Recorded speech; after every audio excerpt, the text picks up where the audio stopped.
असगर को माने 10वीं मुहर्रम की रात और रात, असगर को माने 10वीं मुहर्रम की रात और रात, झूला झूला के हैदरे करार कर दिया, झूला झूला झूला के हैदरे करार कर दिया। नारे सलवात। अल्लाहुम्मा सल्ली अला मोहम्मद है तो हामी है हैदर, यासीन मोहम्मद है तो हामी है हैदर, वल्लैल जो ज़हरा है तो वसीम है शब्बर, शब्बीर ज़माने में है वल फज्र का मंज़र, शब्बीर ज़माने में है वल फज्र का मंज़र, पैकर तो तरसता था मगर सूरह कौसर, कुरआन जो सूरह कौसर नजर आया, शब्बीर के हाथों पे वो असगर नज़र आया।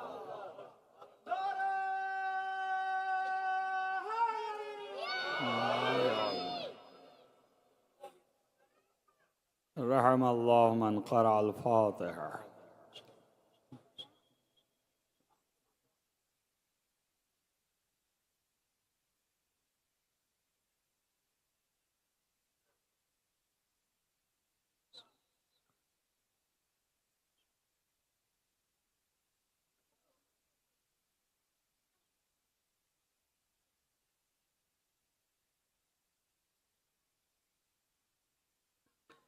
ला हौला वला कुव्वता इल्ला बिल्लाहिल अलिय्यिल अज़ीम। अऊज़ु बिल्लाहिस समीइल अलीम मिनश शैतानिर लईनिर रजीम। बिस्मिल्लाहिर रहमानिर रहीम व बिहि नस्तईन व हुवल मुईन। अल्हम्दुलिल्लाहि रब्बिल आलमीन वल आक़िबतु लिल मुत्तक़ीन वल जन्नतु लिल मुवह्हिदीन वन नारु लिल मुल्हिदीन वल मुनकिरीन। वस्सलातु वस्सलामु अला सय्यिदिल अंबिया वल मुरसलीन खातमिन नबिय्यीन मौलाना मौलल कौनैन जद्दिल हसन वल हुसैन अबिल क़ासिम मुहम्मद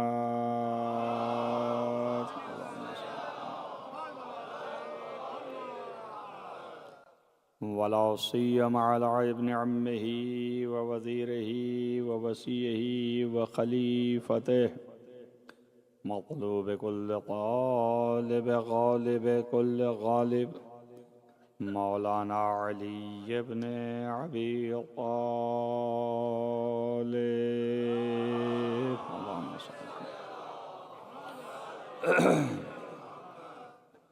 वला आलिहि त्तय्यबीन अत्ताहिरीन अल-मअसूमीन अल-मज़लूमीन अल्लज़ीना अज़हबल्लाहु अन्हुमुर रिज्सा व तह्हरहुम तत्हीरा।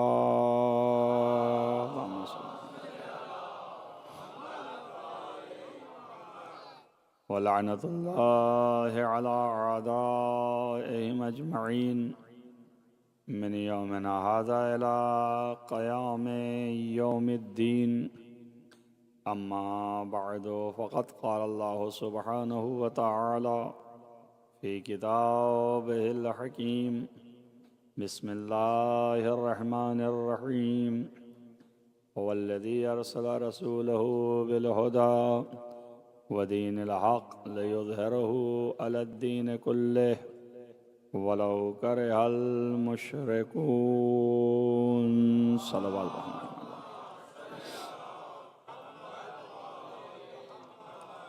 अज़ीज़ान गिरामी मर्तबत, ये आय करीमा के ज़ैल में दीन हक़, दीन इलाही और उसका दिफ़ा के उन्वान से गुफ्तगू आपके सामने जारी है। और ये बात अपनी जगह पे रोशन है कि यही दीन जो है वो हक़ है और यही दीन जो है वो सही है। अल्लाह ने इसी दीन को पसंद फरमाया है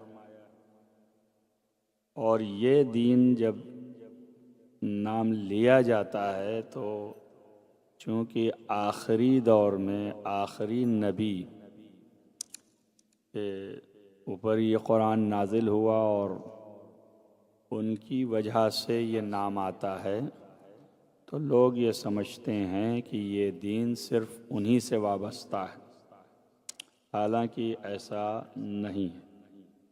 हज़रत आदम से लेकर के ख़ातम तक यही दीन था।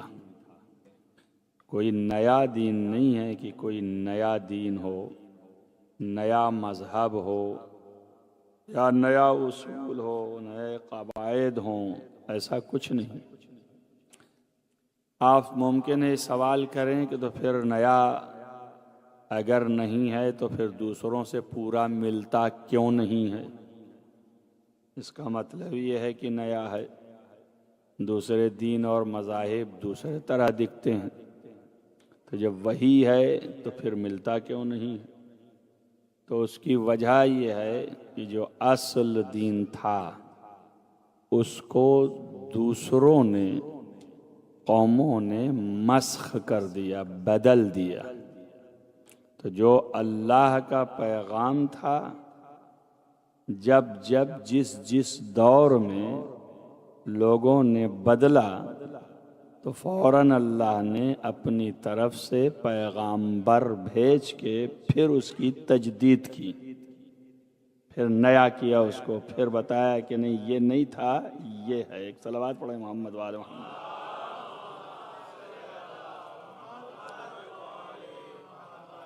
तो मानी ये हो गए कि जो पहले कानून भेजे थे, जो उसूल भेजे थे और उसको लोगों ने बदला, तो अल्लाह ने अपनी तरफ से नबी भेज के फिर से उसको मुस्तकर किया कि नहीं ये था, वो नहीं था। तो ये तरमीम जो है उम्मत करती रही हर दौर में, हर नबी के बाद, और अल्लाह उसकी इस्लाह हर नबी को भेज करके करता रहा ताकि लोगों के सामने हक़ वाज़ेह रहे, रोशन रहे और पता चलता रहे कि ये हक़ है और बाकी चीज़ें इसमें बातिल हैं। तो अब ज़ाहिर है कि हर दौर में ऐसा हुआ। तो हज़रत मूसा और हज़रत ईसा के बाद भी ऐसा ही हुआ, और जब हज़रत ईसा के बाद ऐसा हुआ तो फिर पैगम्बर ख़त्मी मरतबत सल्लल्लाहु अलैहि वसल्लम ये भी आसान तर तरीक़े से सलीस और सादा के जहन में ये भी आए कि इतना गैप हो गया, तो आखिर जब बदल दिया दीन तो फ़ौरन क्यों अल्लाह ने नहीं भेज दिया? तो वो भी आप एक ही लफ्ज़ में समझ लें कि जब तक हक़ाइक़ इलाहिया पूरे मस्ख नहीं होते उस वक्त तक वो एहतमाम नहीं करता। वो ये देखता है कि अभी भी हमारा पैगाम किसी हद तक मौजूद है, लिहाजा ज़रूरत नहीं है। लेकिन जहाँ देखा कि ये मस्ख हो गया है पूरा की पूरा और लोग उस पर अमल नहीं करते, अगर कुछ है भी तो भी उधर तवज्जो नहीं है, तो फिर नया पैगाम्बर भेज करके फिर से दीन की तजदीद करवाता है। तो इस वजह से ड्यूरेशन में, वक्त में ज़्यादती अगर आती है तो उसकी मसलहत ये होती है कि उसके हक़ाइक़ कुछ अभी मौजूद हैं। एक सलावत और पढ़ते हैं मोहम्मद वाले।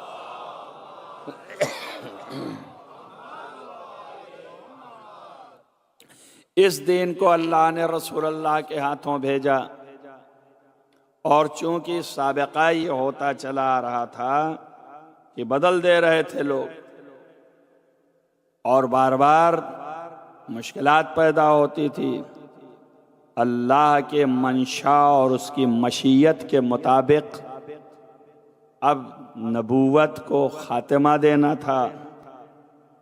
कब तक वो नबी भेजता रहे? क़यामत तक। तो इसलिए लाजिम हुआ कि कुछ कोशिश ऐसी हो जाए कि इस दीन के बाद अगर नबी नहीं भेजना है और फिर दोबारा तजदीद नहीं करना है तो कुछ ऐसे लोग मुअय्यन हों कि जो नबी के बाद इस दीन को उसके वाकई और असली जगह पर बाकी रखें।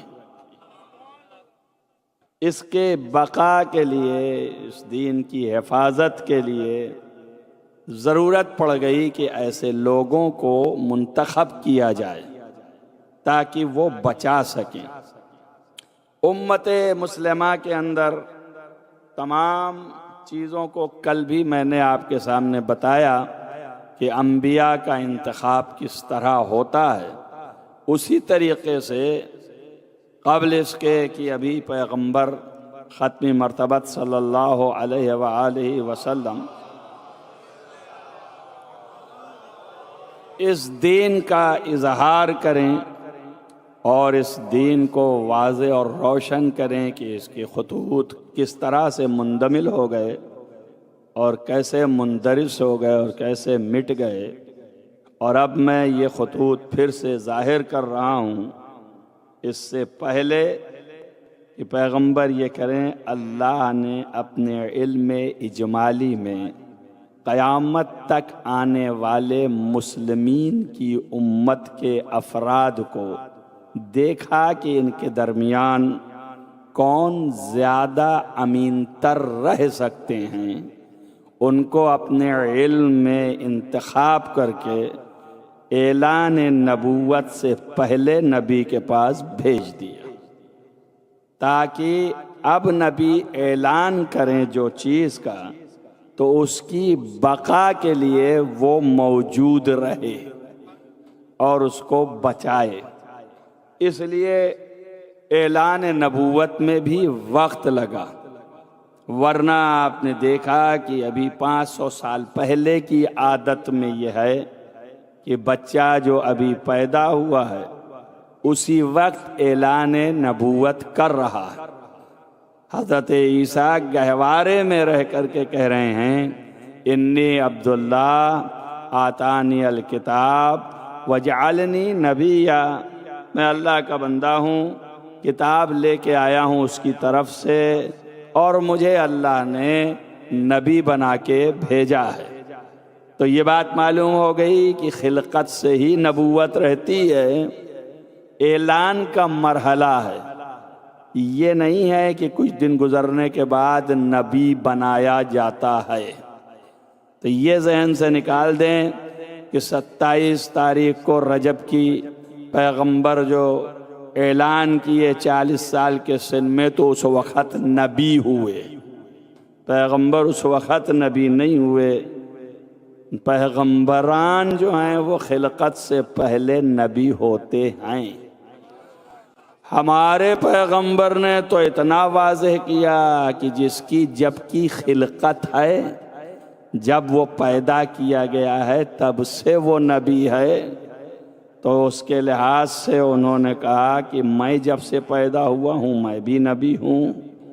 तो मैं कब से पैदा हुआ हूँ? तो आपने फरमाया कि आदम की खिलकत से पहले मेरी खिलकत है। तो कुन तो नबीयन कानल आदमो बैनल माए व तीन, जब आदम मिट्टी और पानी के दरमियान थे मैं उस वक्त भी नबी था। तो नबूवत उस वक़्त से है। ये नहीं कि यहाँ आने के बाद 40 साल मेहनत करने के बाद, जहमत उठाने के बाद, किरदार में सदाकत और हकीकत को ज़ाहिर करने के बाद फिर अल्लाह ने उनको नबी बनाया, ऐसा नहीं है। तो जब मैं उस वक़्त नबी था, जब आदम कुछ नहीं थे, तो नबूवत के लिए जहालत नहीं है कि वो जाहिल हो। नबूवत के लिए इल्म है, बगैर इल्म के नबी नहीं हो सकता ना। तो इसका मतलब जितने सिफात हैं नबूवत के वो सब उस वक्त से हैं जब से मैं नबी था। बात बड़ी सादी सी मैंने कही है, आप पता नहीं मुतवज्जे हैं कि नहीं। अब इस अकीदे की तरफ न जाएं कि 40 साल के बाद फिर अल्लाह उनको तालीम देता है, उनके सीने को फाड़ता है और दिल निकालता है और फिर उसके बाद उसमें इल्म भर देता है।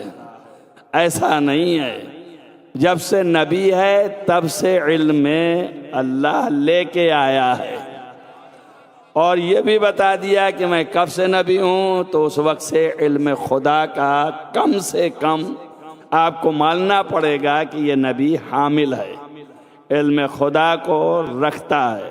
तो वो उस वक़्त से हैं जब आदम की भी खिलकत नहीं हुई थी, तो रसूल अल्लाह उस वक्त से आलिम हैं। अब जब उस वक़्त से वो नबी हैं तो मकासिद नबी जो है वो अल्लाह जानता है कि किस मकसद के लिए मुझे भेजना है, जो अभी आपके सामने बयान किया। तो वो मकासिद के तहत सारी चीज़ें साथ में आएंगी। तो मकसद ये है कि ये नबी जाए और जा कर के ऐलान करे, तजदीद करे, मज़ाहिब को जो बदला गया उसे बताए कि ये गलत था, ये लोगों ने सही को मिटा दिया था, अब ये सही है। अब चूंकि इसके बाद फिर जब गड़बड़ होगा तो फिर एक नबी भेजेंगे, तो ज़रूरत नहीं है। लेकिन इस नबी के बाद जिसको मोहम्मद मुस्तफ़ा कहते हैं सल्लल्लाहु अलैहि वसल्लम, इस नबी के बाद किसी नबी को नहीं भेजना है। तो इस दीन के तहफ़्फ़ुज़ के लिए उस आदमी की ज़रूरत है, उस शख्स की ज़रूरत है कि जो दीन के तहफ़्फ़ुज़ को बजा लाए। इसके बाद तो अब लाजिम है कि ये मकसद नबूवत में से एक है, तो जब से ये नबी है उस वक्त से इसके मकासद का भी होना ज़रूरी है। इसलिए जब से ये नबी है उसी वक्त से इस नबी की नबूवत के बचाने वाले का भी होना ज़रूरी है। इसलिए लाजिम है कि जो बकाए दीन की ज़मानत लेगा वो भी मौजूद रहे। अब पूरी उम्मत इस्लामिया में किसी के लिए नबी ने नहीं बताया कि जब से मैं नबी हूँ उस वक्त से ये भी कुछ है, किसी के लिए नहीं बताया। झूठी सड़ी गली अभी तक जाल नहीं कर पाए, गरचे बहुत सी रवायतें हमारी लेके उसमें जाल चल रहा है और जाली कर रहे हैं, बना रहे हैं, मगर इधर जहन नहीं गया अभी कि इसको जाल करते। और जो फैक्ट्री वाले थे उनकी फैक्ट्रियां जो हैं आउटडेटेड हो चुकी हैं, अब वो नहीं कर पा रहे हैं, तो अब बैठे हुए हैं, इंतज़ार में हैं कि किस तरह से इसको कर दें। सिर्फ एक ही ज़ात है कि जिसको नबी ने कहा कि मैं उस वक्त से नबी हूँ जब से आदम मिट्टी और पानी के दरमियान थे, और बकाए नबूवत की ज़मानत लेने वाले के लिए कहा कि सुम्मिया अलीयन अमीर अल-मोमिनीन, अली अलैहिस्सलाम अमीरुल मोमिनीन उस वक्त से कहलाए कानल आदम बैनर रूह वल जसद, जब से आदम जिस्म और रूह के दरमियान थे उस वक्त से अली अमीरुल मोमिनीन हैं। वो अमीरुल मोमिनीन हैं।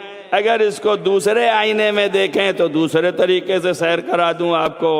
मैं तो विसायत की बात कर रहा था, विलायत की बात कर रहा था, मुहाफिज और तहफ़्फ़ुज़ के एतबार से गुफ्तगू कर रहा था। लेकिन जब नबी है तो नबी की उम्मत भी तो हो। नबी किस बात का है? उस वक्त नबी है तो उम्मत भी तो होना चाहिए, तो मोमिन भी तो हो जो नबूवत पर ईमान ले आए। तो इसलिए लाजिम था कि वो मोमिनीन भी हों जो ईमान ला रहे हैं आदम की खिलकत से पहले। जब वो होंगे तो ये मोमिन होंगे और ये नबी होंगे। अब इसके बाद ये मोमिन जब मौजूद हो जाएंगे तो उनमें जो सबसे आला होगा वो अमीरुल मोमिन होगा। तो ये दो लफ्ज़ हैं, उनकी नबूवत का ऐलान, इनकी इमारत का ऐलान बताता है कि मोमिनीन भी थे, जिन मोमिनीन के ये अमीर थे उनके अंदर ये अमीर थे। तो मुलाहिज़ा कीजिए नबूवत खिलकत आदम से है, तो आपका जहन अपने को ना चला जाए, इसलिए कि आप तो आदम की औलाद हैं। जब आदम आएगा तो आप आएंगे। तब ये मोमिनीन थे कहाँ और वो कौन थे? तो जो खिलकत आदम से पहले हों, वो मोमिनीन के ये नबी थे और वो अमीरुल मोमिनीन थे। आप तलाश डालिए तो खिलकत में कोई और था ही नहीं। जब अल्लाह ने बनाया इस नूर को तो ये नूर तन्हा था। अब उसके बाद पैगंबर ने फरमाया कि मेरे ही नूर को अपने नूर खालिस से खल्क किया, और इसलिए खल्क किया कि मैं उसे पहचानूं और मैं उसकी मारिफत पैदा करूं और मैं उसकी इबादत करूं।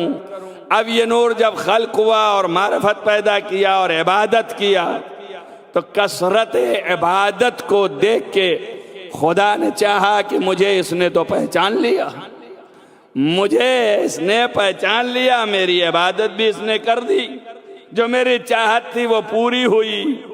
ये बड़ा नेक हुआ, बड़ा अच्छा हुआ। अब जाहिर है कि जब मेरा खालिस हो गया तो मोहब्बत भी बढ़ गई। अब जब मुझे मोहब्बत हुई तो मेरा महबूब हो गया। कायदा ये है कि जो अपने लिए पसंद करो वही अपने महबूब के लिए पसंद करो। तब लाजिम ये है कि जैसे मुझे पहचानने वाले थे वैसे ही इसके पहचानने वाले हों, जैसे ये है वैसे ही इसके पहचानने वाले हों। ये मुझे पहचाना, इसके पहचानने वाले भी हो जाएं। और ये याद रखिएगा, खुदा खुदा है। ये यहीं से ये गुत्थी आपको सुलझ जाएगी कि अल्लाह ये बार बार क्यों कहता है कि मैंने अपने नूर खालिस से पैदा किया। अगर यही चीज़ को ले आइए तो इसमें बहुत से शुकूक पैदा होते हैं, जहनों में शक आता है, शुबहा आता है कि अल्लाह ने क्या अपने में से निकाल दिया तो ये तो शिरक हो गया, ये तो जो है मुशरिक बन जाएंगे हम। ये लोग क्या बयान करते हैं, उन्हें मालूम कितने ये समझते हैं। और हर दौर में समझा गया है, कोई आज की बात नहीं है। जहन जब से है इंसान का तब से वो समझने की सलाहियत रखता है। तो अब ये चीज़ें आएंगी सामने तो ये भी गुत्थी सुलझेगी आपको यहीं पर कि क्यों ऐसा है, वजह क्या है। तो उसकी वजह यह है कि किसी शय की मारिफत के लिए या उससे आला तर हो या उसके जैसा हो या उसी में से हो, तभी पहचान सकता है, वरना नहीं पहचान सकता। हैवान इंसान को नहीं पहचान सकता। हैवान उतना ही जानेगा जितना इंसान चल रहा है, फिर रहा है, और वो भी चल रहा है, फिर रहा है। वो भी खा रहा है, तुम भी खा रहे हो। वो भी जब तमर्रुद करता है तो लोगों को अज़ियत देता है, वैसे ही तुम भी देते हो। इतने से ज्यादा मारिफत पैदा नहीं कर सकता इंसान की। क्यों? इसलिए कि हैवान में इसके बाद की सलाहियत नहीं है। तो अब हैवान अगर मारिफत पैदा करने चला इंसान को तो उतना ही समझेगा जितना खुद है, इससे ज्यादा नहीं समझेगा। अब इंसान के समझने के लिए जो इंसान से बुलंदतर है वो जानेगा कि ये इंसान क्या है, और या जो इंसान है वो जानेगा। तो हैवान तो यहीं तक जाना है कि चल फिर ले रहा है, खा पी ले रहा है, तौलीद कर ले रहा है, अज़ियत दे ले रहा है, आराम पहुंचा ले रहा है, लेकिन आगे नहीं जानता। अब इंसान जो है वो आगे भी जानता है, तो वो अपने जैसे इंसान को पहचानेगा कि जैसे मैं समझ लेता हूँ वैसे ही ये भी समझ लेता है, जैसे मैं बोल लेता हूँ वैसे ही ये भी बोल लेता है। तो मालूम हुआ इंसान इंसान को पहचान रहा है। क्यों? इसलिए कि अपने को पहचान रहा है। तो जब अपने को पहचान रहा है तो बराबर का है, बराबर वाले को पहचान रहा है। अब जो है उससे बुलंदतर जो है वो तो पहचान ही रहा है, इसलिए कि इसके नीचे है, तो वो तो आलातर है, तो नीचे वालों को पहचान रहा है।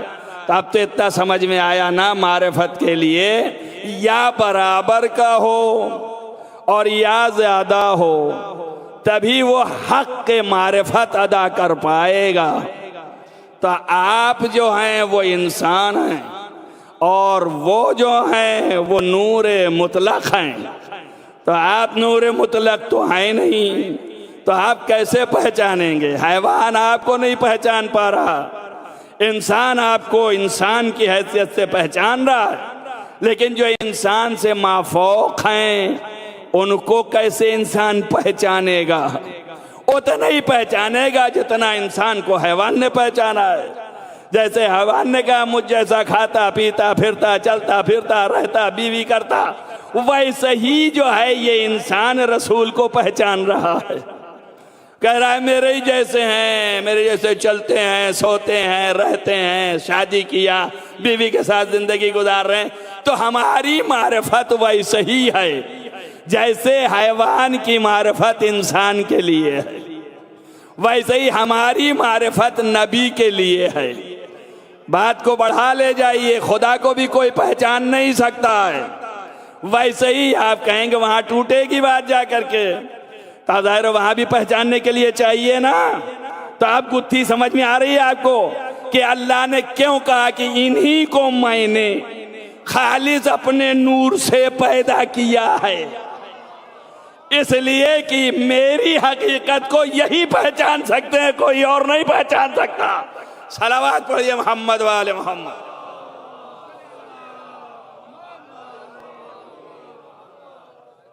इसीलिए हमारे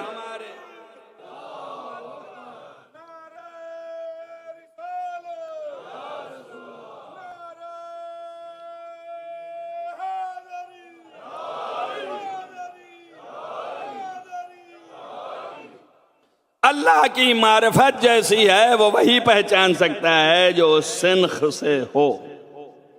लिहाजा जरूरी हुई कि अब रसूल को पहचानवाएं, तब रसूल हमसे माफौक हैं, तो हम नहीं पहचान सकते, हम नहीं जान सकते उस तरह जिस तरह वो हैं, इसलिए कि जो वो हैं उसमें से हम नहीं हैं। तो जब हम नहीं पहचान सकते तो चाहिए कि वैसे ही हो जैसा ये है। मेरे सिनख में से था तो मुझे पहचाना, अब इसके जैसा भी हो जो इसी में से हो जो इसे पहचान सके। ये अकेला था, अकेले मुझे पहचाना तो मैं इसे पहचानवाता हूं। ये सिलसिला हुआ कि एक ही नूर के दो हिस्से कर दिए, एक का नाम अली कर दिया, एक का नाम मोहम्मद। अली मारिफते मोहम्मद के लिए खल्क किए गए। अब इनकी पहचान के लिए भी जरूरी है कि इनके भी पहचानने वाले हों जो उसी में से हों। इस तरह अल्लाह ने 14 नूर खल्क किए जो एक दूसरे को पहचान रहे थे। मोहम्मद नबी थे और ये 11-12 नूर जो हैं ये मोमिन थे और अली अमीर अल मोमिन थे। एक सलावत पढ़िए मोहम्मद वाले मोहम्मद।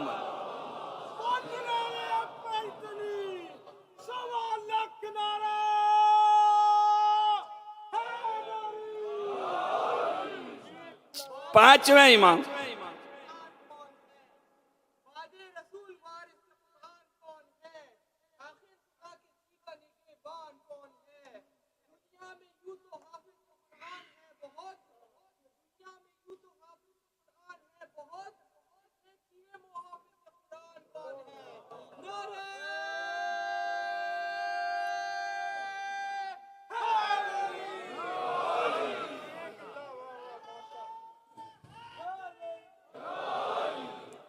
बस आपने मुलाहजा कर लिया कि ये तरीके से अल्लाह ने मारिफत पैदा करने के लिहाज से जो उसकी ख्वाहिश थी कि मैं पहचाना जाऊं, इस तरह खिलकत किया।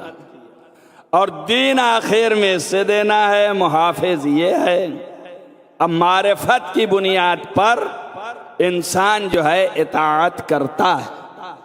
ये जो आप दौड़ रहे हैं, बहुत से लोग ये समझते हैं कि अमल बताता है कि इनको मारिफत है। अगर ऐसा होता तो मुनाफिक का वजूद नहीं होता। फिर मुनाफिक का क्या मतलब है? वो मुनाफिक कहीं से है ही नहीं, इसलिए कि नमाज में तो बड़ा आगे खड़ा है। अमल बताता है कि ये मोमिन है। ये तुम कह रहे हो कि इसका अमल बता रहा है कि मोमिन है, और खुदा कह रहा है धोखा न खाना ये मुनाफिक है। अब किसको माने, अल्लाह को माने या तुमको माने? एक सलावत पढ़िए मोहम्मद वाले।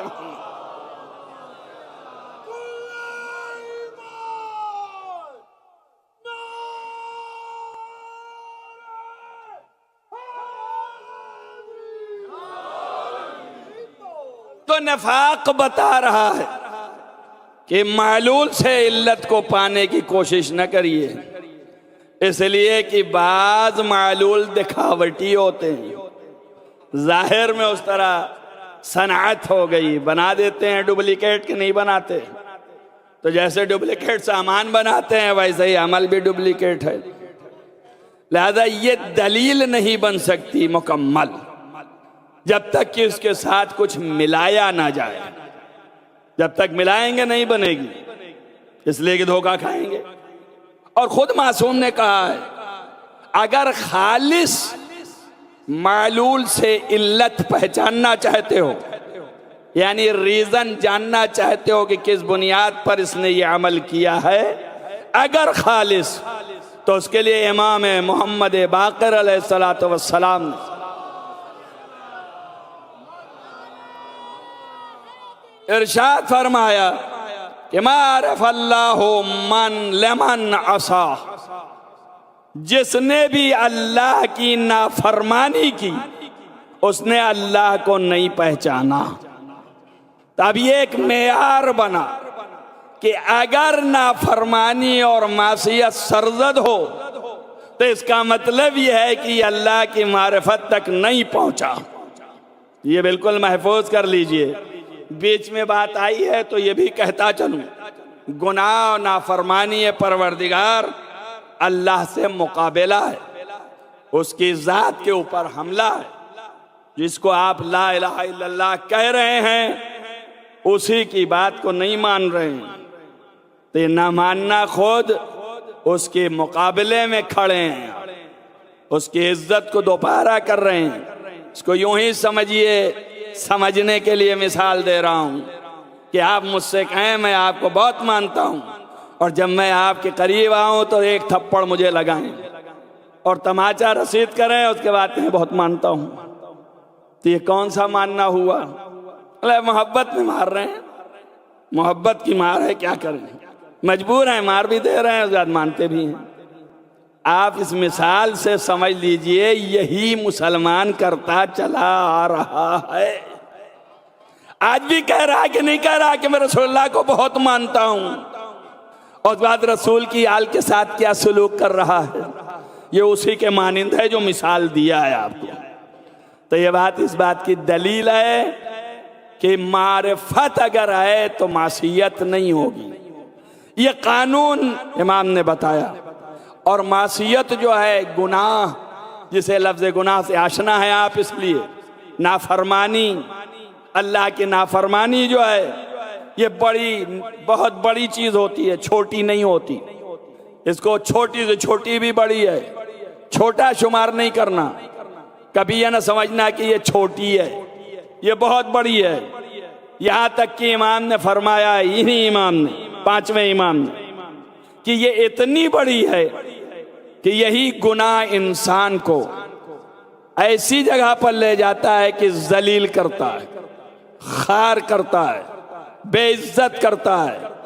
और उसके बाद इमाम ने सर झुका लिया, और रावी जो है, सहाबी जो है, वो इमाम की तरफ देखता रहा, और उसके बाद पुकार के कहा, मौला कुछ और इजाफा। तो आपने सर उठा के कहा, खाली जलीली नहीं करता है, यही गुनाह जब और ज्यादा कसरत से आता है, चाहे वो एक छोटा सा गुनाह हो, अगर वो बार बार आता है तो वो पहुंचा देता है हत्ता यो के अहूफी रद्द विलायत वसी रसूलुल्लाह, यानी विलायत आले मोहम्मद से जुदा कर देता है। और फिर उसके बाद आपने फरमाया खाली इतना ही नहीं है, हत्ता यू के अहू फी दफ ए नबूवत नबी अल्लाह, यानी अल्लाह के नबी की नबूवत को भी दिल से हटा देता है। यही गुनाह इतना ही नहीं, हत्ता यूं के हो डाल देता है उस गुनाह करने वाले को वहां तक फी दफ़ तौहीदिल्लाह, अल्लाह की वहदानियत के इकरार से भी जुदा कर देता है। और उसके बाद फरमाया फी इल्हाद फी दीनिल्लाह, यहाँ तक कि वो मुल्हिद हो जाता है। तो ये एक गुनाह सबब होता है कि इंसान निकल जाता है। मैं बात तो बाद में कहने वाला था, लेकिन आपकी खामोशी से फायदा उठाते हुए पहले कह देता हूं। तो जब ऐसी कैफियत हो और ये भी मालूम है कि पैदा ही ऐसा किया है कि गुनाह होगा, क्यों? इसलिए कि आदम कर बैठे और हम औलाद आदम है, तो सरजद होगा तो कुछ इसके लिए सद्देबाब भी तो होना चाहिए। तो अब यही सद्देबाब में इस्तिग़फ़ार था, तौबा था, ये छोटी छोटी चीजें। और जब ये गुनाह बड़ा हो जाए, जब छोटा है तो इस्तिग़फ़ार है, तौबा है, लेकिन जब ये गुनाह बहुत बड़ा हो जाए कि वलायत से हटाने लगे और तौहीद से निकालने लगे, नबूवत से हटाने लगे, तो इसके लिए कोई ऐसी चीज चाहिए कि जो आप मजबूती से रख लीजिए ताकि वो महफूज रहे। तो जब आप भटके गुनाह की वजह से तो वही खींच के ले आए, और वो सिवाय हक के विलायत के और कोई चीज नहीं है। वो सिर्फ एक ऐसी चीज है जो इंसान के दिल में अगर पैवस्त हो जाए विलायत अली, तो चाहे जितना बड़ा गुनहगार हो जाए फिर वही खींच के राह रात पर ले आती है। शाहिद मिसाल तुम खुद हो, तुम खुद हो, कोई और नहीं है। इतने सालों से इंसाफ से बताना, जब तुम यहां आए थे पाकिस्तान से, हिंदुस्तान से, चूंकि उर्दू जबान हो, या इराक व अरब या जहां से भी जो आया, ये इंसाफ से बताए क्या मुसल्ले पे बैठा तस्बीह हिला रहा था और वो तस्बीह पढ़ते पढ़ते एक मर्तबा उड़ के यहां आ गया? क्या मुसल्ले पे सजदे में था और सजदे से यहां उतर आया? क्या वो दिनों रात जो है इबादत की मंजिल में था, तवाफ़े खुदाबंदी के खाने में, और फिर यहां आ गया? ऐसा नहीं है ना। अब अपने हालात तुम खुद बेहतर जानते हो, हमें बताने की जरूरत नहीं है। अक्सर आने वाले जो अवाइल में आए हैं 20 साल के सिन से लेके 30-35 की उम्र के दरमियान थे, और न ये कोई मुत्तकी थे, न कोई परहेजगार थे, न कोई आला मुसब्बिह थे, न तस्बीह फेरने वाले थे, और न अजीम मुत्तकी थे, कुछ भी न थे। उसके बाद यही आके यहाँ इतने बड़े बड़े सेंटर तैयार किए। तो ये सेंटर कहां से तैयार हुआ जानते हैं क्या था? ये ऐसे नहीं थे, इनमें कितने मक्कार थे, कितने अय्यार थे, कितने गुनहगार थे, कितने फासिक थे, कितने क्या क्या करने वाले थे, मगर वही जानते हैं उनके दिल में एक मोहब्बत अली ऐसी थी।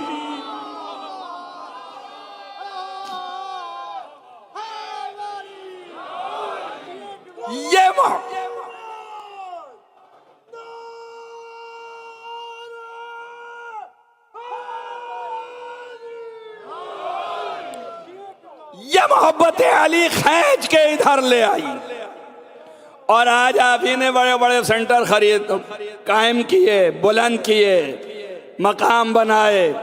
अब वही जो मक्कार था अब मक्कार नहीं रह गया, अब वो आ गया। क्यों? इसलिए कि अली खींच के ले आए।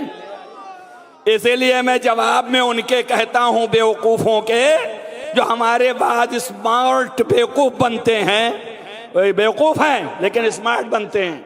मैं उनको कह रहा हूं, वो दुश्मन है मेरे रहेंगे, लेकिन ये लफ्ज उनके लिए है जो बेवकूफ हैं मगर स्मार्ट बनते हैं और अपने को बहुत बड़ा दीनदार समझते हैं और बहुत बड़ा, बहुत मजहबी। वह ये क्या कहते हैं? कहते हैं पता है नहीं, बस ये देखिए आप, नजर कोई नहीं आता, बस 3 दिन खाली मुहर्रम के 7, 8, 9, 10 नजर आते हैं और पता नहीं, दिखाई नहीं देते। 21 रमजान को फिर आ जाते हैं। ये कौन सा दीन है? कौन सा मजहब है? मैं कहूंगा अपने ऊपर निगाह कर, कौन सा है ये जो आ रहा है? यही 3 दिन खींच के इसे जो ला रहा है, यही इसकी जिंदगी को बदलने वाला है। आज नहीं कल बदल देगा। जैसे तू नहीं था वैसे ही ये भी नहीं है। आज नहीं है कल आ जाएगा। आज जो है 3 दिन आ रहा है, फिर 30 दिन आएगा, फिर साल भर आएगा। तो ये है विलायत अली। और इसके लिए गुनाह चाहे जितना बड़ा हो जाए, जो डालता है और छीनता है, उठाता है, उसके लिए ही ये विर्द है कि गुनाह की माफी, तौबा, इस्तगफार जो है उसके तमाम अतराफ में बगैर मोहम्मद व आले मोहम्मद के ये भी कबूल नहीं होने वाला है। लिहाजा ये गुनाह को माफ करवाने के लिए इस्तगफार, तौबा, ये जो आप करते हैं, इसमें बगैर वसीले आले मोहम्मद के नहीं होने वाला। जब आपके बाप का नहीं हुआ तो आपका कहां से होगा? 300 साल हजरत आदम अल्लाह से तौबा करते रहे। अल्लाह ने कहा मर जाओ तब भी कबूल न करेंगे जब तक कि पंजतन का नाम ना आए। और ये नहीं है, ये सारा आलम इस्लाम मानता है। तो बगैर इनके ना आपका गुनाह माफ होने वाला है, ना आप राह रास पे आने वाले हैं। आयत कुरानी मौजूद है। उस वक्त के लोग जो इमाम के जमाने में थे, वो भी इस आयत को समझ नहीं सकते। मैं आपको बता रहा हूं, इस पर गौर कीजिएगा। कुरान कहता है कि लैसा लहू सुल्तान अलल्लज़ीना आमनू, यानी इस शैतान को जो ईमान लाने वाले हैं उनके ऊपर सल्तनत और हुकूमत नहीं है। क्या मतलब हुआ? यानी मोमिन पर शैतान काबिज नहीं हो सकता है। समझ में आ रहा है आपके? और अल्लाह का कौल है गलत नहीं हो सकता है, मगर मुशाहिदा गलत है। आप देख लीजिए, जो जितना बड़ा दावा ईमान करता है उससे बड़ा बेईमान नजर ही नहीं आता। तो अगर शैतान का कब्जा नहीं है तो ये मोमिन बेईमान कैसे हो गया? आप मुशाहिदा कर रहे हैं, मुमकिन है ना कहें आप मेरे साथ, लेकिन हकीकत तो यही है ना। तो जैसे आज नहीं समझ में आता, वैसे उस वक्त भी समझ में नहीं आता था। तो एक सहाबी थे, इमाम की बारगाह में आए, चेहरा उड़ा हुआ था, जर था।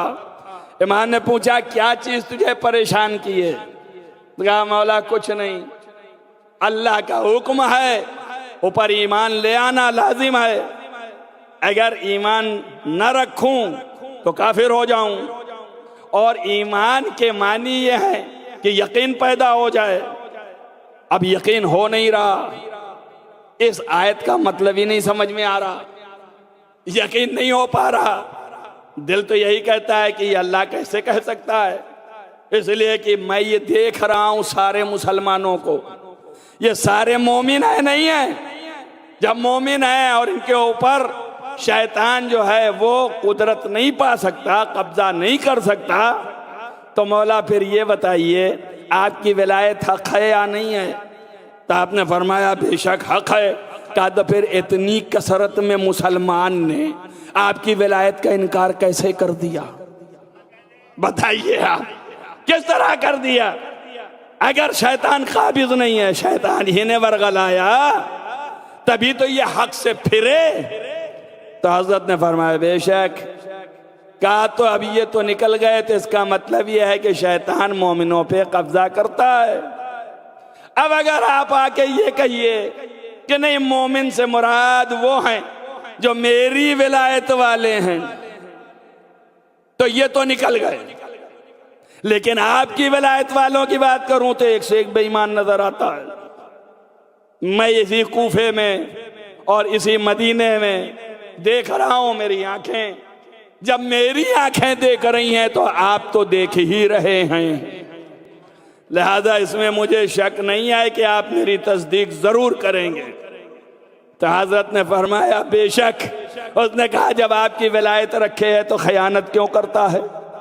जब आपकी विलायत रखे है तो ये जो है अहकाम इलाही की नाफरमानी क्यों करता है? इसको नहीं करना चाहिए। अब ये कर रहा है तो इसका मतलब ये है कि शैतान वर्गला रहा है ना, तो शैतान कब्जा पाए हुए है कि नहीं पाए है? तो अब बताइए, जब शैतान दोनों को ऊपर कब्जा पाए है तो फिर कौन सा मोमिन है कि जिसके ऊपर शैतान को कब्जा नहीं है? अब एक ही राह बची है, या तो ये मैं मान लूं कि इस आयत का लुब्बे लुबाब सिर्फ 4 मासूमीन हैं और कोई नहीं, उन्हें पे शैतान कब्जा नहीं पा सकता। वो मैंने मुशाहिदा किया, भाई यही मान सकता हूं, इसके अलावा नहीं। और अगर ये आम है तो फिर मेरा ईमान तजल्जुल में है। हजरत ने कहा ये आम है। अब जैसे ही हजरत ने कहा आम है तो कहा तो फिर आका अब मेरे दीन का भरपूर जमानत आप लीजिए हिफाजत की, इसलिए कि अब ईमान मुतजल्जिल है, आम कैसे हो सकता है?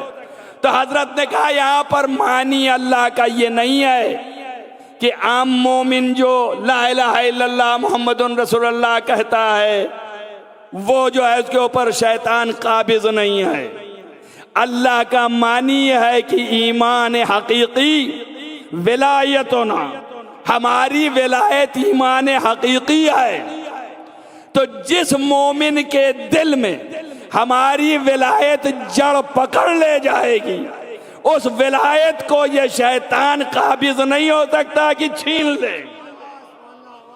सिर्फ जो है मोमिन के दिल में शर्त है कि हमारी विलायत जड़ पकड़ ले जाए, जिसे शैतान छीन नहीं सकता।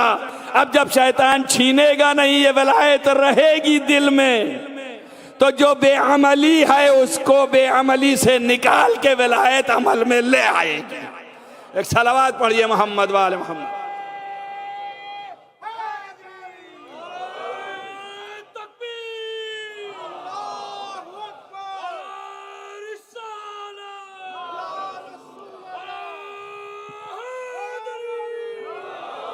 ये विलायत अली है जो तहफ़्फ़ुज़े दीन करेगी। तो तहफ़्फ़ुज़े दीन ऐसे होगा, क़वानीन की हिफाजत भी होगी, दिल पे आपके जो कब्जा है उसके जरिए से राह हक दिखाएगी। शर्त यह है कि इस विलायत पर बाकी रह जाओ, इस तरह की जड़ पकड़ ले तो फिर कोई हिलाएगी, तो जितना हिलाए हटेगा नहीं, उसी पे बाकी रहेगा मजबूती से। तो आपको मैसेज है कि अपनी औलादों को जिस तरह 20 से 35 साल के सिन में आए थे और एनवायरनमेंट ने, हालात ने, माँ बाप ने लोरियों में आपके दिलों में विलायत अली को पैवस्त किया था, जिससे आप फिर करके हजारों की तादाद में बैठे, वैसे ही अपनी औलाद को भी मुंतकिल कीजिए। पूछते हो ना तरबियत क्या? मैं वो सारी बातें तो नहीं बता रहा हूं कि पिले रहिए 24 घंटे, ऐसे कीजिए वैसे कुछ ना कीजिए, कम से कम इतना तो कीजिए कि अपनी औलाद के दिल में विलायत अली जागुज़ी कर दीजिए, ताकि वो फिरे ना। अगर फिर जाए तो यही विलायत खींच के हक पर ले आए।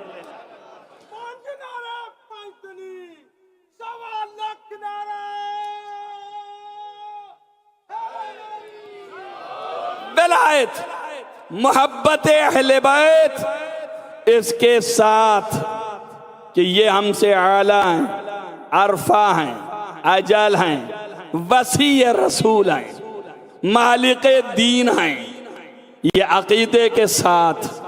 और जहां भी मुंदरिज भी हो जाए, हल्की सी भी रह जाती है, वही पलटा के लाती है।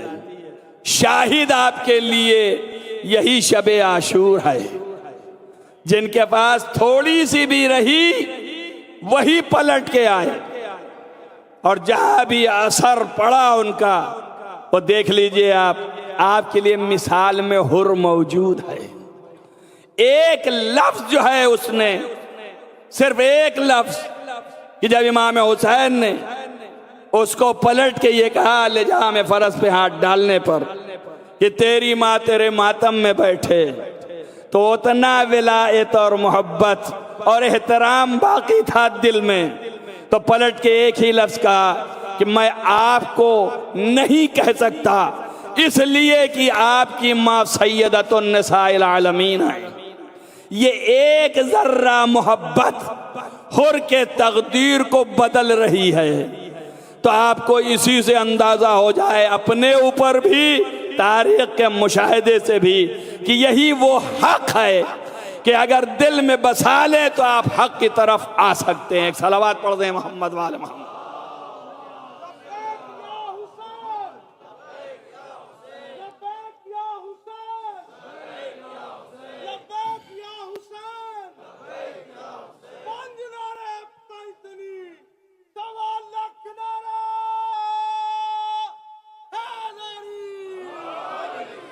अब ये अहले बैत,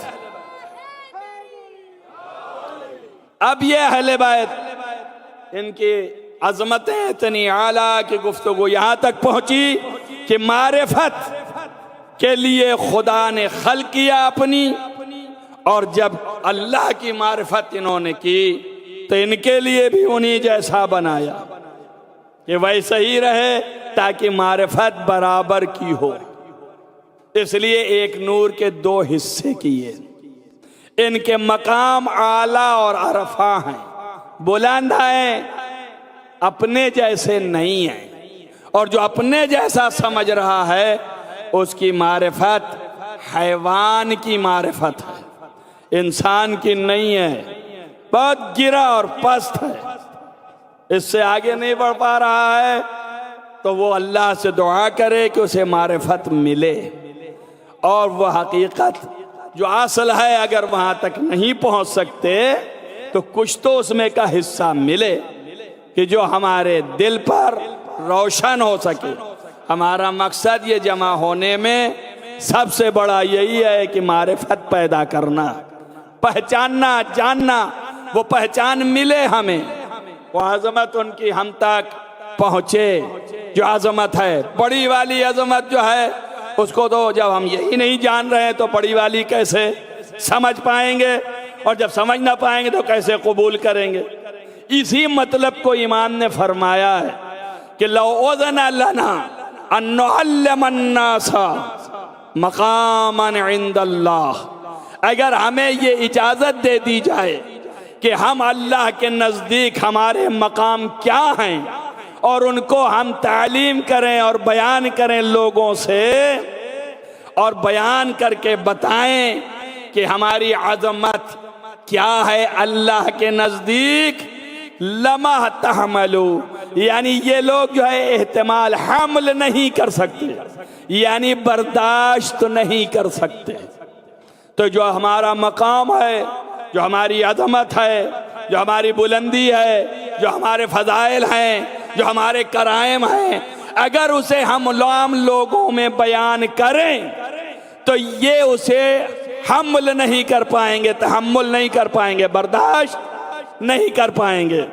मैंने इसके सिलसिले में कल भी थोड़ा इशारतन बयान किया था कि छठे इमाम से ये पूछा किसी शख्स ने कि क्या वजह थी, एक पहलू बयान किया था, एक छोड़ दिया था, कि क्या वजह थी कि हजरत अली को रसूलुल्लाह ने अपने कंधे पे सवार किया, किस वजह से सवार किया।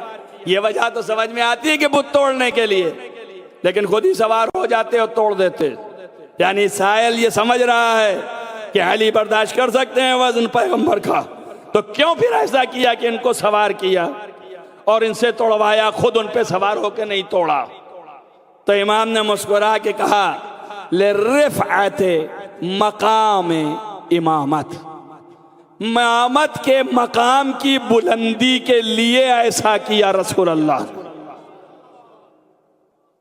इमामत के मकाम की रिफ़ात के लिए ये बयान आ जाए, इसलिए ऐसा अमल किया।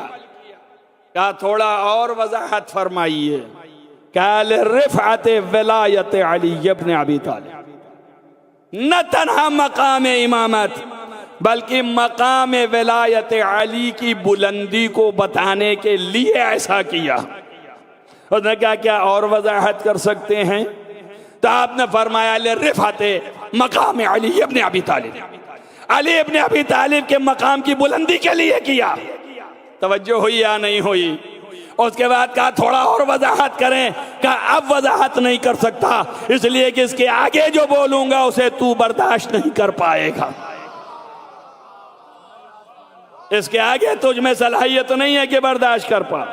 इसलिए इमामों ने हमें भी मना किया है, अगर किसी में इतनी सलाहियत हो जाए कि वो फजाइल और मनाकिब और राज हाय फजाइल अइम्मा जान रहा हो, तो हर एक को बताता ना फिरे। मना किया है मेरे राज को छुपाओ, इसलिए कि बर्दाश्त नहीं करेंगे लोग, मुखालिफ हो जाएंगे, दुश्मन हो जाएंगे, बेदीन भी हो जाएंगे। तो हाल है या कबूल नहीं करेगा तो मुकस्सिर होगा, और जब कबूल न करेगा मुकस्सिर होगा तो हिलाकत में जाएगा, और या कबूल करके गाली हो जाएगा। सलाहियत ही नहीं है बर्दाश्त करने की तो भी गुमराह हो जाएगा। लिहाजा गुमराह न करना, तो गुमराह नहीं हो मगर हकायक को जानना। अब उसके बाद जब इमाम ने फरमाया कि अगर हमें इजाज़त मिल जाए और हम अपने फ़ज़ाइल और मनाक़िब की बुलंदी को बयान करें, अपने मकाम अल्लाह के नज़दीक, अपने हालतें अल्लाह के नज़दीक इसे बयान करें, तो ये बर्दाश्त न कर पाएंगे। तो उसने मुस्कुरा के कहा ये आपकी मंजिलत इल्म की है ना, क्योंकि हमारे दिमागों में तो इल्म ही सबसे बड़ा है ना, इल्म से बड़ी कोई फजीलत नहीं है। तो जैसे ही उसने कहा कि तो ये आपके मकाम व मंजिलत और हालत अल्लाह के नज़दीक इल्म की है ना, तो इमाम ने फरमाया कि कलीलन, ये तो बहुत थोड़ी सी फजीलत है। तवज्जो करो मेरी बात पर, मेरा कोई एक लफ्ज नहीं है, इमाम का है, ये तो मेरी थोड़ी सी बात है।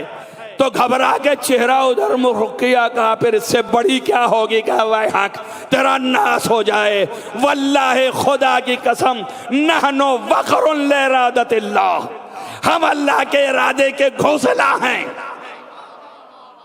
नहनो वक़रुन लिमशीयतिल्लाह, हम अल्लाह की मशीयत के घोंसला हैं। इंशाअल्लाह शाओ, अल्लाह जब चाहता है तो हम चाहते हैं, और जब हम चाहते हैं तो खुदा चाहता है। सलावत पढ़े मोहम्मद वाले मोहम्मद।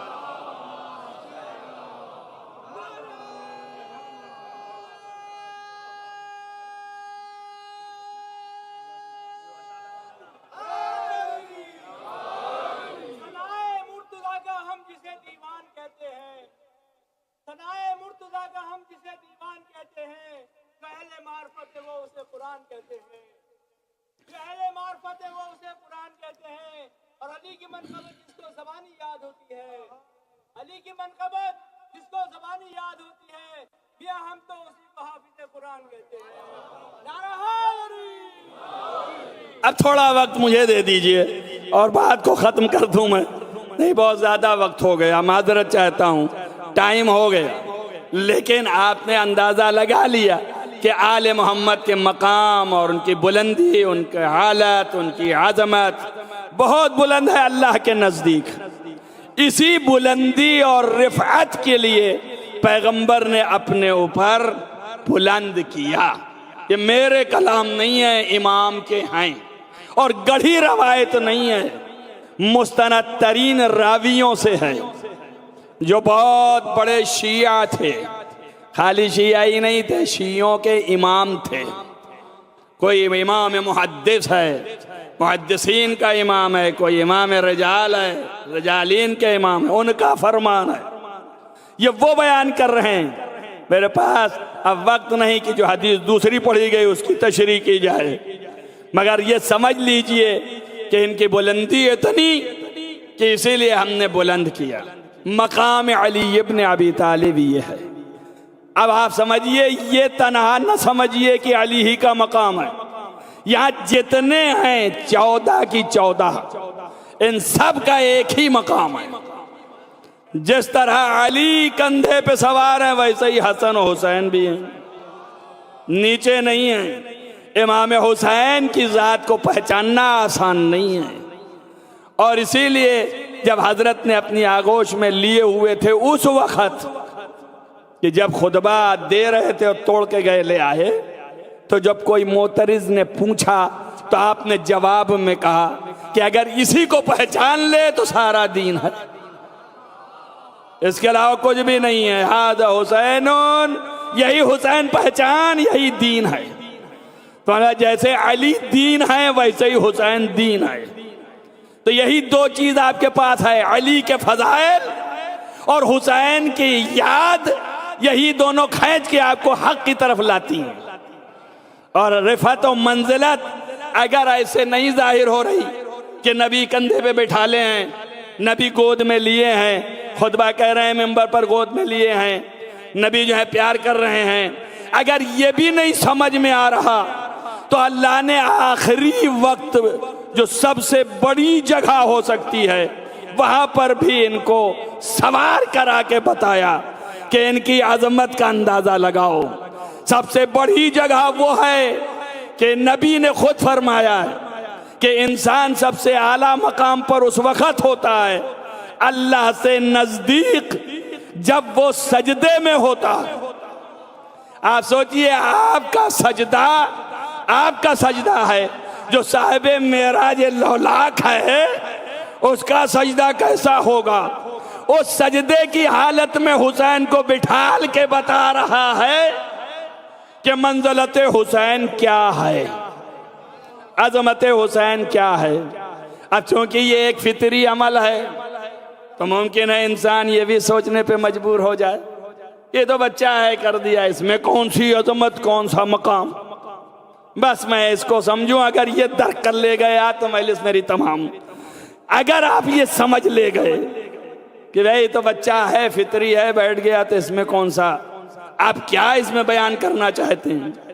इसके वाक़े के ज़ैल में बड़े बड़े मुफ्तियान इकराम जो मुफ्तियान इस्लाम है उन्होंने लिखा है कि रसूल अकरम के सर उठाने के बाद सहाबा भी सरी में थे, उन्होंने नहीं उठाया, वो भी रखे ही रह गए। अब रहे होंगे कुछ ऐसे जो उठा के देख के फिर चले जाते रहे होंगे, वो मैं नहीं कह रहा हूं, लेकिन उन्होंने लिखा सब सहाबा मुत्तबे पैरोकार, तो हम तो हुस्न ज़नी रखेंगे।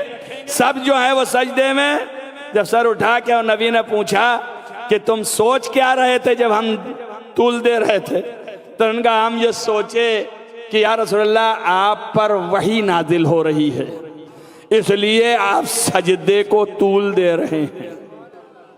समझ में आया आपके। ये सारे लोगों ने लिखा कि असहाब ने बज़बान यकता कहा कि हम ये समझ रहे थे कि आप पर वही नाजिल हो रही है।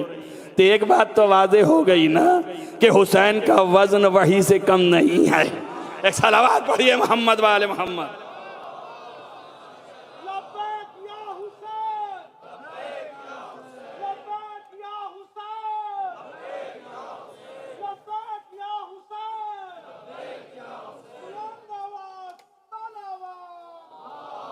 वही से भी बढ़ करके है। अजमत को मुलाहजा करें, इसे दर्क कर ले जाएं, समझ लें, और जैसा मैं चाह रहा था वैसा समझ लें। अल्लाह ने ये इंतजाम किया। नबी सजदे में, हुसैन बच्चे हैं, जवान नहीं हैं, बच्चे हैं, और उसी सजदे की हालत में नबी के पुश्त पर तवज्जो रखिएगा। अब जुमलों पे तवज्जो रखिए। तमाम मुर्रिखीन ने ये लिखा इस वाक़े में कि हुक्म आया नबी को, यह पैगंबर उस वक्त तक सर न उठाइएगा सजदे से जब तक हुसैन उतर न जाए। सारी फजीलत यही है। अब बच्चगी भी हट जाएगी, अब जो है फितरत का कानून भी चला जाएगा, सारी फजीलत इसी में है। अरे भाई, जिस के जरिए से नबी तक अल्लाह ने ये पैगाम पहुंचाया, वो जिब्रील रहे हों या जो भी फरिश्ता रहा हो, और नबी तक ये पैगाम लेके आया कि अब आप उस वक्त तक सर न उठाइएगा सजदे से जब तक कि ये उतर ना जाए। जिसको भेजा अल्लाह ने ये पैगाम लेकर नबी तक, उसी को अल्लाह कह सकता था अरे जा धीमे से इनके पुष्ट से इसे उतार ले। तवज्जो करो मेरी बात पर। कह सकता था कि नहीं कह सकता था कि जा धीमे से इसको पुष्ट से उतार ले, और उसके बाद नबी खुद ही सर उठा लेते।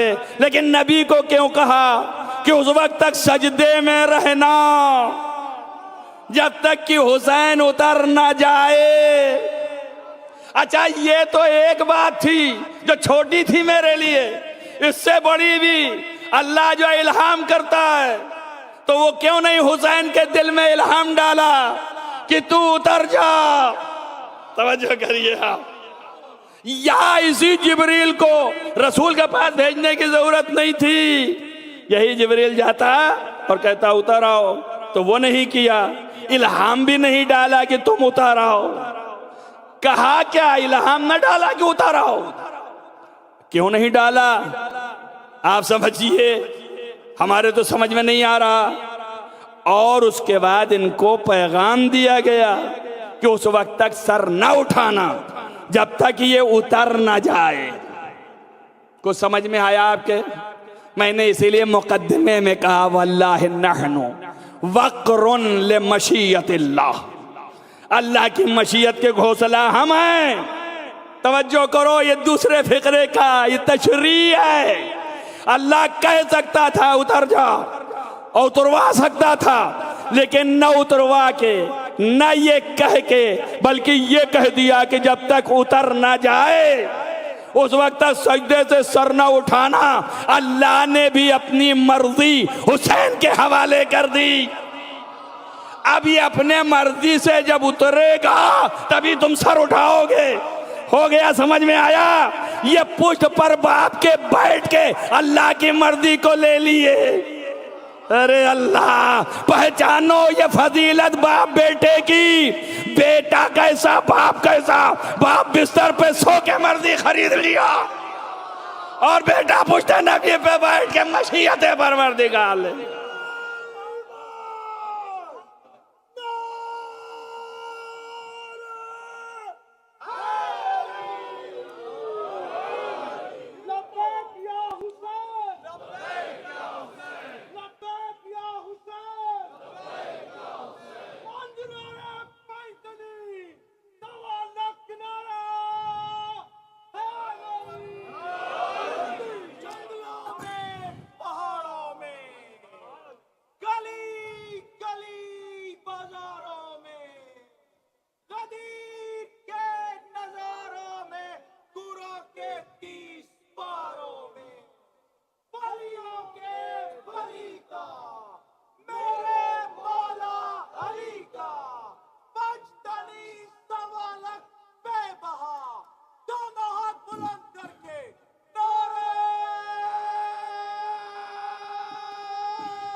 मुलाहजा किया आपने, ये बचपना है हुसैन का।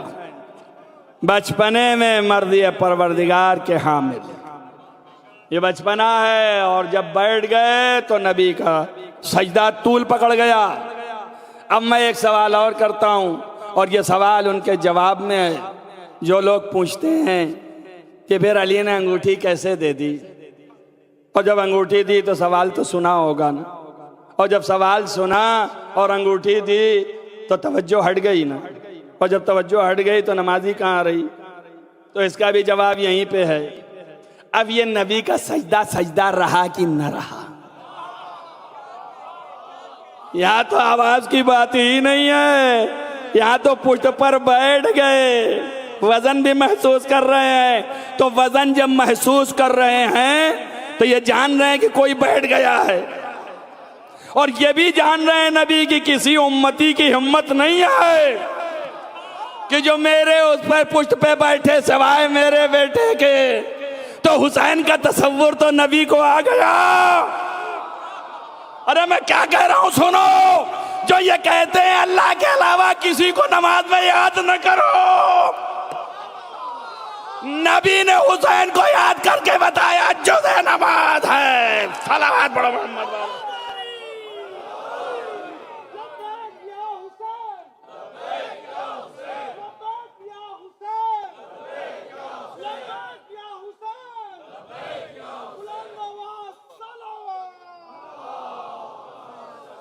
आले बैत के तसव्वुर से नमाज को मेराज होती है। ये जहन से निकाल दो। बड़े अहमक लोग हैं, बड़े मसले में पड़े हुए हैं, जो आगे कहते हैं मुसल्लों पर पंजतन का नाम लिखा है, हाँ, सजदा करता हूँ, वहाँ चेहरा चला जाता है, शक आता है। अल्लाह के अलावा अब किसी का तसव्वुर नहीं होना चाहिए। तेरी नमाज ज्यादा बेहतर है या रसूल अल्लाह की नमाज ज्यादा बेहतर है?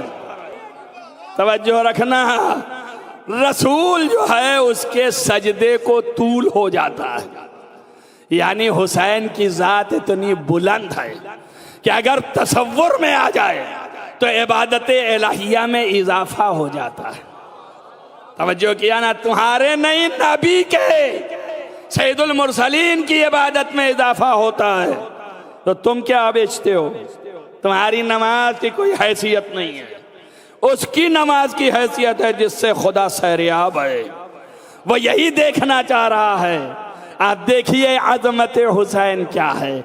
ऐसे ही नहीं कह दिया हुसैन बाब मिन अबवाबिल जन्नह, हुसैन जन्नत का दरवाजा है, इसलिए मजबूती से पकड़े रहो, यही दर तुम्हें ले जाएगा नजात तक, यही ले जाने वाला है। आप मुलाहिजा कीजिए, आगोश में लेना, प्यार करना, ये सारी मोहब्बत की निशानी है, लेकिन सजदे में सवार होना मोहब्बत नहीं है, ये हुक्म परवरदिगार की इताअत है। तवज्जो करो, दोनों में फर्क है। बस मैंने मजलिस तमाम कर दिया। ये है हुसैन जो नबी का बेटा है, और वो है हुसैन की आगोश में जो हुसैन का फर्जंद है। अजीजों, तमाम मुश्किलात में से मुलाहिजा करें, मुबाहला सबसे बड़ी मुश्किल थी, लेकिन उस वक़्त हुसैन को गोद में लेके नबी गए थे। जैसे हुसैन को गोद में लेके नबी गए अपनी नबूवत की फतह कामयाबी के लिए और इत्माम हुज्जत के लिए, वैसे ही हुसैन अपनी आगोश में अली असगर को लेके गए ताकि इत्माम हुज्जत हो जाए। अजीजों, प्यासा है बच्चा, मैं कैसे बताऊं आपको, इतना प्यासा है, इतना प्यासा है कि इतनी बड़ी प्यास किसी के पास नहीं है। यहाँ पर शेख जाफर शुस्तरी की एक बात याद आई। उन्होंने लिखा है कि क्या वजह है कि इमाम ने पहले असहाब को भेजा, फिर अहले ख़ानदान में जो दूर के थे उनको भेजा, फिर सबसे आखिर में अपने ख़ानदान के लोगों को भेजा, सबसे आखिर में अली अकबर को भेजा, और फिर उसके बाद अली असगर को ले गए। क्या वजह है ऐसा?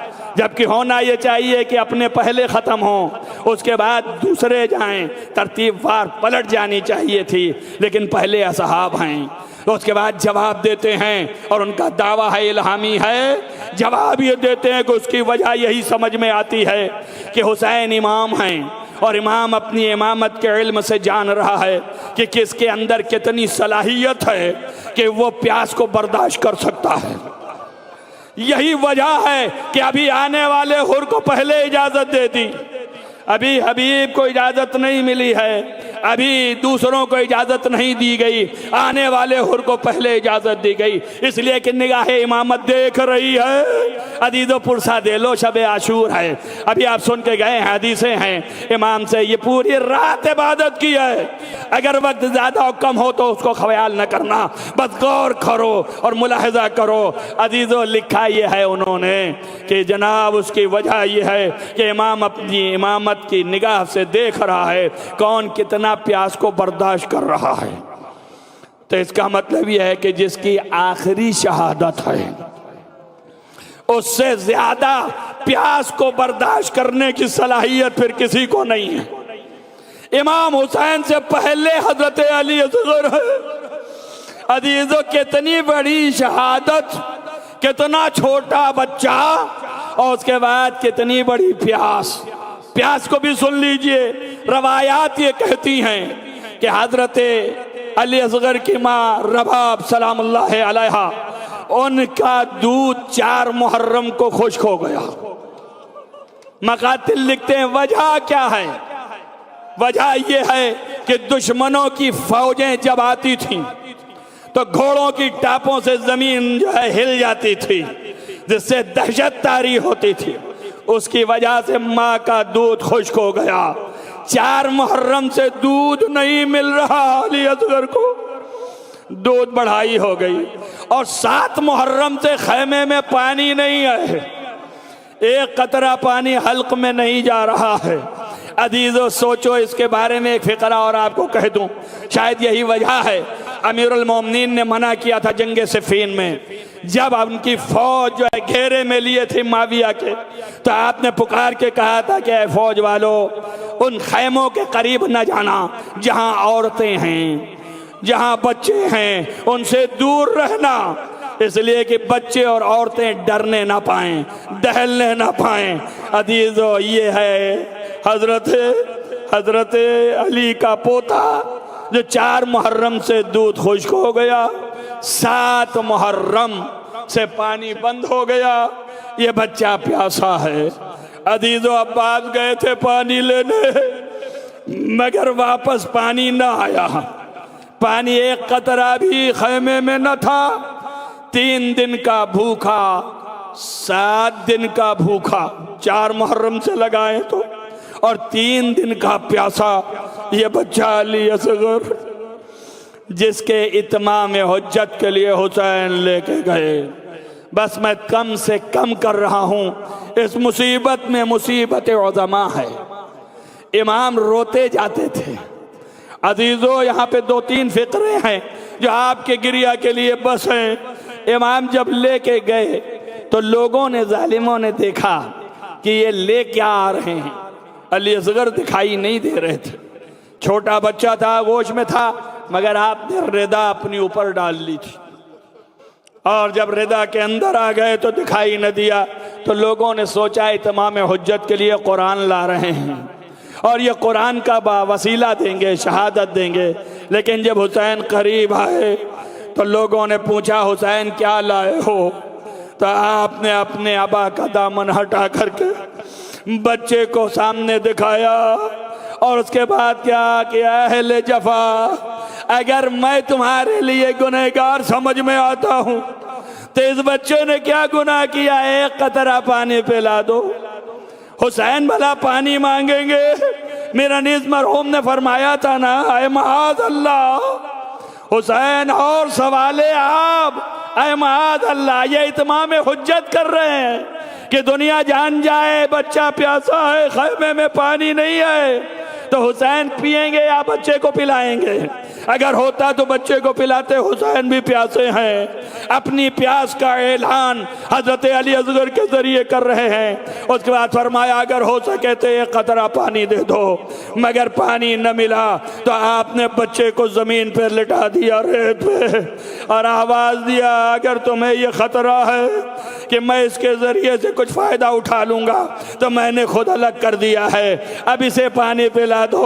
और जब आपने ये कहा कि मेरे लाल, तो अपनी प्यास के इत्माम में हुज्जत कर दे, तो अजीज मकातिल ने लिखा कि अली असगर ने छोटी सी जबान निकाली। प्यास का ये आलम था। अजीजों, देखा है ना आपने, जैसे मछली को पानी से निकाल लीजिए तो तड़पती है, ऐसे ही अली असगर तड़पे, जबान निकाली, होठ पे पिराया। अजीजों, एक मर्तबा देखा कि सारी फौज के लोग मुंह मोड़ चुके हैं और आंखों से आंसू आ रहा है। पुमर साद ने पुकार के शमर से कहा, इख्ता कलामल हुसैन, हुसैन के कलाम को कता कर दे। अजीजों, जैसे ही आया हुरमला को हुक्म दिया, उसने शोभा तीर मारा। अजीजों, जब तीर चला तो हुसैन ने बच्चे को उठा लिया, हाथों पे लिया, तीर आया, 3 फल का तीर, यहाँ से लेके यहाँ तक। इसीलिए रवायतों में है कि बच्चा ज़िबा हुआ तो कहाँ से एक कान से लेके दूसरे कान तक। अल्लामा मजलिसी ने बिहार में रवायत नकल की कि जैसे ही तीर लगा गले में, फनक़लब सभी अला यदिल इमाम, बच्चा इमाम के हाथों पे पलट गया। अजीजों, तीर इमाम के बाजू में पैवस्त हो गया। हजरत ने निकाला और गले से तीर निकाला और थोड़ा सा खून हाथ में लिया, जमीन पे गिरने न दिया।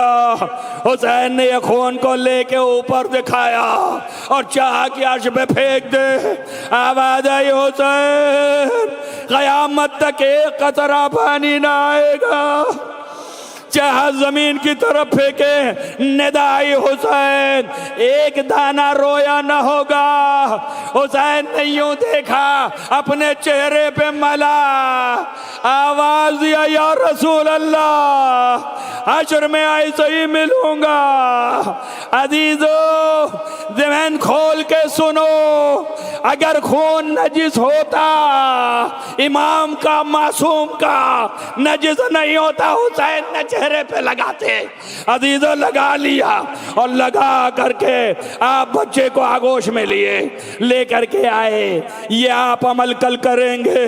जब जाने लगे तो ये सोचते जाते हैं कि रबाब ने बच्चे को दिया था कि मैं बच्चे को सैराब कर ले जाऊं, लेकिन बच्चे को पानी तो न मिला। ये तीर शोभा से सैराब हो गया, मैं कैसे रबाब को दूं। अजीजों जाते थे और फिर पीछे हटते थे। हर दफा जाते थे 7 मरतबा खैमे के करीब जा के हट जाते थे। 7वीं मरतबा एक जगह पे ठहर के आंखों से आंसू टपक रहा है, रोते हुए पुकारा, रबाब आओ अपने बच्चे को ले जाओ। अजीजो बहुत मुख्तसर, रबाब आओ अपने बच्चे को ले जाओ। बीबी दौड़ के निकली कि बच्चा मेरा प्यासा गया था, अब सैराब हो के आया है। लेकिन जैसे ही हुसैन ने आगोश में रखा, आपने देखा तो रूमाल जो बंधा था उसमें सुराख है, बच्चे यहाँ से लेके यहाँ तक सिपा है। आपने देखा, आंसू निकले, पुकारा, या बनैया अब मिसलों का तुनहार। आए मेरे बेटे, क्या तेरे जैसे भी ज़िबा किए जाते हैं? अजीजों मुंह पे मुंह रख के रोने लगी। इमाम हुसैन फरियाद और नहवे हजरत रबाब से गिरिया कर रहे थे। एक मर्तबा सर उठाया और उठाने के बाद रबाब की तरफ देखा और पुकार के कहा, बीबी मैं आपसे बहुत शर्मिंदा हूँ, मैं आपसे बहुत शर्मिंदा हूँ। बस जैसा ही अल्फाज सुनी, रबाब ने अली असगर को हुसैन की आगोश में दिया। कहा, मौला मेरे ईमान का इम्तिहान न लीजिए, एक नहीं 1000 अली असगर आप पर निसार। अजीजों हुसैन लेके चले, पुश्ते खैमा की तरफ चले। मैं ख़त्म करता हूँ महलिस। अजीजों बस उसके बाद जाके आपने एक नन्ही सी कब्र खोदी जिसमें अली असगर को रखा और इतना रोए कि कब्र को आंसू से तर कर दिया। अजीजों मैं बात को तमाम करता हूँ।